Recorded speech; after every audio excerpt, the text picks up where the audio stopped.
আজকে আমি দেখাবো ডুমো ডুমো করে আলু আর আম ভেজে পোস্ত ছড়িয়ে একটা রেসিপি। গরমে কিন্তু এটা দারুণ লাগে খেতে, এক থালা ভাত তোমরা নিমেষেই খেতে পারবে। তো দেখো আমি আম আর আলু নিয়ে নিচ্ছি, এখানে নিচে একটা কাঁচা আম, দুটো আলু। তো দেখো আমি ডুমো ডুমো করে কেটেও নিলাম চক করে। তো দেখো আলু নিয়েছি ডুমো ডুমো করে কেটে, আর আম নিয়েছি এরকম আলু ভাজার মতো করে কাটবে। আর নিয়েছে 3টে কাঁচা লঙ্কা। তো এবার দেখো আমি কড়াইতে সর্ষের তেল দিয়ে নিচ্ছি। তো বেশ কিছুটা সর্ষের তেল দেবে, খুব বেশি দেওয়ার দরকার নেই, যেটুকু পরিমাণ তোমাদের মনে হবে দেবে। তো এবার যে আলুগুলো রেখেছিলাম ওটা কড়াইতে দিয়ে দিলাম। আলুটা একটু ভাজা ভাজা করে নিই, আলুটাকে সুন্দর করে লাল লাল করে ভেজে নেবো। এর মধ্যে পুরো আলুটা কিন্তু দিয়ে দিলাম তেলটা গরম হয়ে যাওয়ার পরে। তো দেখো আলু একদম চেরবানি শুরু হয়ে গেছে, আলুটাকে ভালো করে ভেজে নেবো। আর এই রেসিপিটা দিয়ে কিন্তু তোমরা এক থালা ভাত নিমেষে শেষ করে নিতে পারবে, একদম নতুন রেসিপি।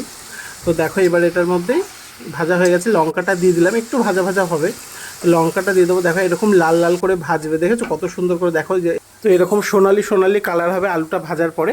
তো এবার এর মধ্যে দিয়ে দেবো পরিমাণ মতো লবণ। লবণটা একটু চড়া দেওয়ার চেষ্টা করবে, কারণ এর মধ্যে তো আমরা আম দেবো, আর আম যেহেতু টক টক কিন্তু লবণেই মার খায়। তো টকের জন্য আমি একটু বেশি দিয়েছি লবণটা। আর হলুদ দিলাম পরিমাণ মতো হলুদ।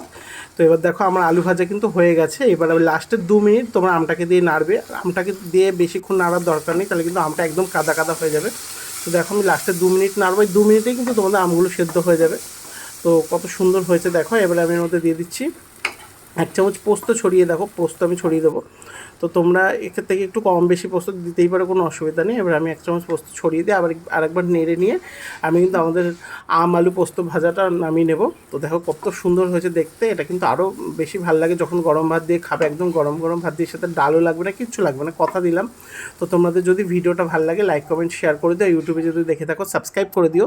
তো আমাকে তোমরা রেসিপিটা করে জানিও যে কেমন হয়েছে। তো দেখো কত সুন্দর হয়েছে দেখতে। তো দেখো একদম ঝুরঝুরে মুচমুচে হয়েছে। তো দেখেছো, টাটা।